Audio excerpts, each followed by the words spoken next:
Treasure Island by Robert Louis Stevenson. Chapter 11. What I Heard in the Apple Barrel. "No, not I," said Silver. "Flint was captain. I was quartermaster along of my timber leg. The same broadside I lost my leg, old Pugh lost his deadlights. It was a master surgeon, him that amputated me, out of college and all, Latin by the bucket and what not, but he was hanged like a dog and sun-dried like the rest at Corso Castle. That was Robert's men, that was, and come to changing names to their ships, Royal Fortune and so on. Now, when a ship was christened, so let her stay, I says. So it was with the Cassandra, as brought us all safe home from Malabar, after England took the Viceroy of the Indies. So it was with the old Walrus, Flint's old ship, as I've seen amuck with the red blood and fit to sink with gold." "Ah," cried another voice, that of the youngest hand on board, and evidently full of admiration. "He was the flower of the flock, was Flint." "Davis was a man, too, by all accounts," said Silver. "I never sailed along of him. First with England, then with Flint, that's my story. And now here on my account, in a manner of speaking. I laid by 900 safe from England, and 2,000 after Flint. That ain't bad for a man before the mast, all safe in bank. 'Tain't earning now, it's saving, does it, you may lay to that. Where's all England's men now? I dunno. Where's Flint's? Why, most on 'em aboard here, and glad to get the duff. Been begging before that, some on 'em. Old Pugh, as had lost his sight, and might have thought shame, spends £1,200 in a year, like a lord in Parliament. Where's he now? Well, he's dead now and under hatches, but for 2 years before that, shiver my timbers, the man was starving. He begged, and he stole, and he cut throats, and starved at that, by the powers." "Well, it ain't much use after all," said the young seaman.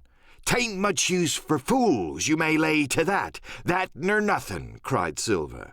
"But now you look here. You're young, you are, but you're as smart as paint. I see that when I set my eyes on you, and I'll talk to you like a man." You may imagine how I felt when I heard this abominable old rogue addressing another in the very same words of flattery as he had used to myself. I think if I had been able, that I would have killed him through the barrel. Meantime he ran on, little supposing he was overheard.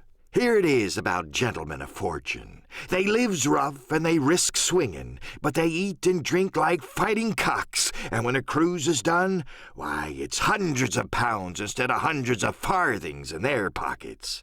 Now the most goes for rum and a good fling, and to sea again in their shirts, but that's not the course I lay. I puts it all away, some here, some there, and none too much anywheres, by reason of suspicion. I'm 50, mark you. Once back from this cruise, I set up gentlemen in earnest. Time enough too, says you. But I've lived easy in the meantime, never denied myself a nothing heart desires, and slept soft and ate dainty all my days but when at sea. And how did I begin? Before the mast, like you." "Well," said the other, "but all the others' money's gone now, ain't it? You daren't show face in Bristol after this." "Why, where might you suppose it was?" asked Silver derisively. "Bristol and Banks and places," answered his companion. "It were," said the cook. "It were when we weighed anchor, but my old missus has it all by now, and the spyglass is sold, lease and goodwill and rigging, and the old girl's off to meet me. I would tell you where, for I trust you, but it'd make jealousy among the mates." "And can you trust your missus?" asked the other. "Gentlemen of fortune," returned the cook, "usually trust little among themselves, and right they are, you may lay to it.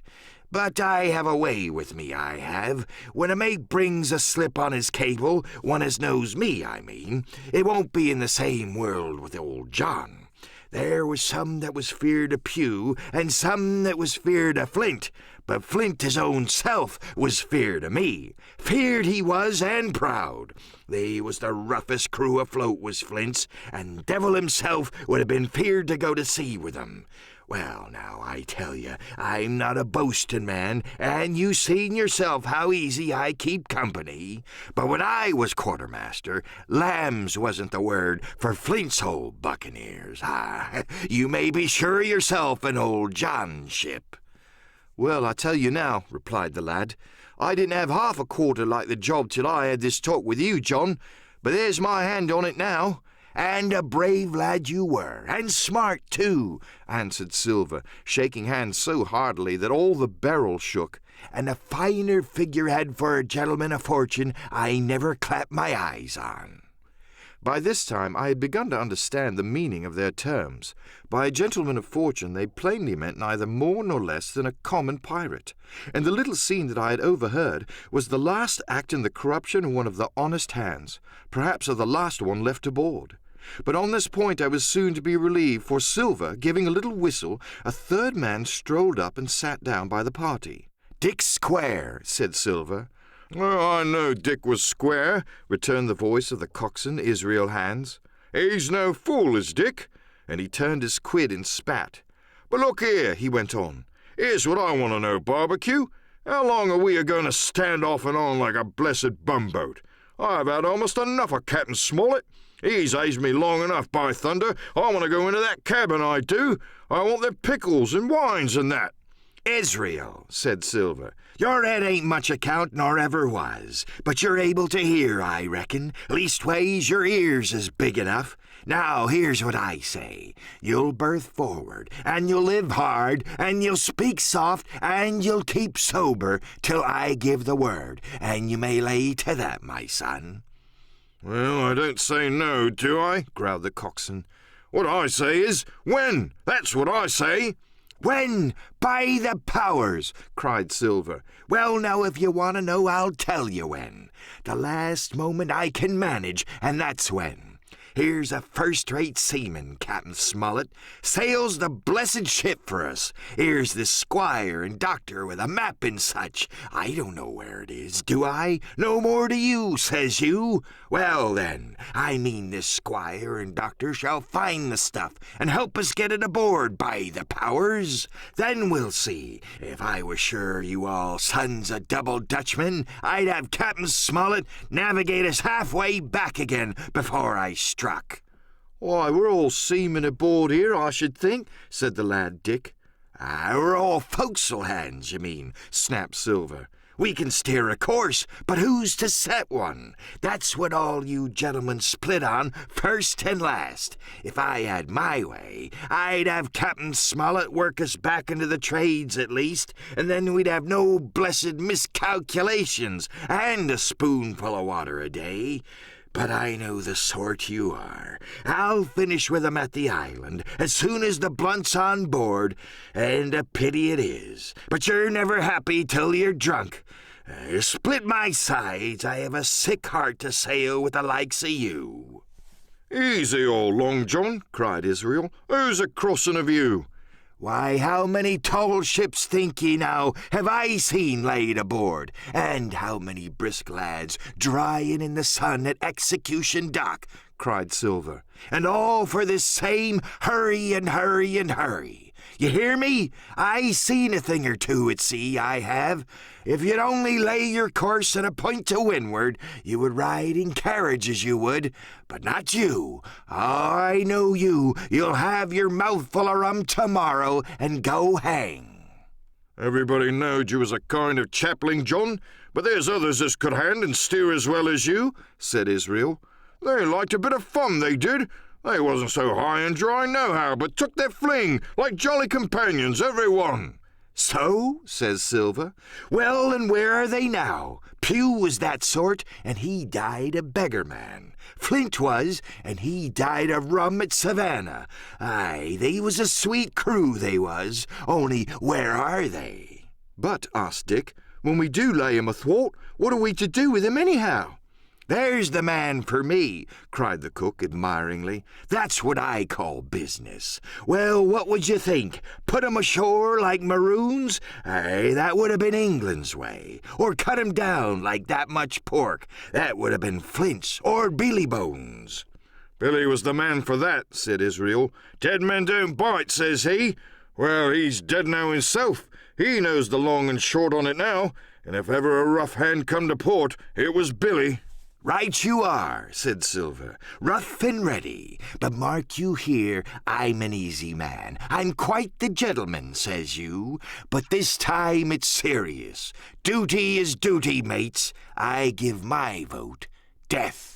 When I'm in Parliament and riding in my coach, I don't want none of these sea lawyers in the cabin a-comin' home, unlooked for, like the devil at prayers. Wait is what I say. But when the time comes, why, let her rip." "John," cries the coxswain, "you're a man." "You'll say so, Israel, when you see," said Silver. "Only one thing I claim Trelawney. I'll wring his calf's head off his body with these hands. Dick," he added, breaking off, "you just jump up like a sweet lad and get me an apple to wet my pipe like." You may fancy the terror I was in. I should have leaped out and run for it if I had found the strength, but my limbs and heart alike misgave me. I heard Dick begin to rise, and then someone seemingly stopped him, and the voice of Hans exclaimed, "Oh, stow that! Don't you get sucking on that bilge, John. Let's have a go of the rum." "Dick," said Silver, "I trust you. I've a gauge on the keg, mind. There's the key. You fill a pannikin and bring it up." Terrified as I was, I could not help thinking to myself that this must have been how Mr. Arrow got the strong waters that destroyed him. Dick was gone but a little while, and during his absence Israel spoke straight on in the cook's ear. It was but a word or two that I could catch, and yet I gathered some important news, for besides other scraps that tended to the same purpose, this whole clause was audible. "Not another man of them will join." Hence there was still faithful men on board. When Dick returned, one after another of the trio took the pannikin and drank, one to luck, another with a "Here's to old Flint," and Silver himself saying in a kind of song, "Here's to ourselves, and hold your luff, plenty of prizes and plenty of duff." Just then a sort of brightness fell upon me in the barrel, and looking up I found the moon had risen, and was silvering the mizzen-top and shining white on the luff of the foresail, and almost at the same time the voice of the lookout shouted, "Land ho!" End of chapter 11.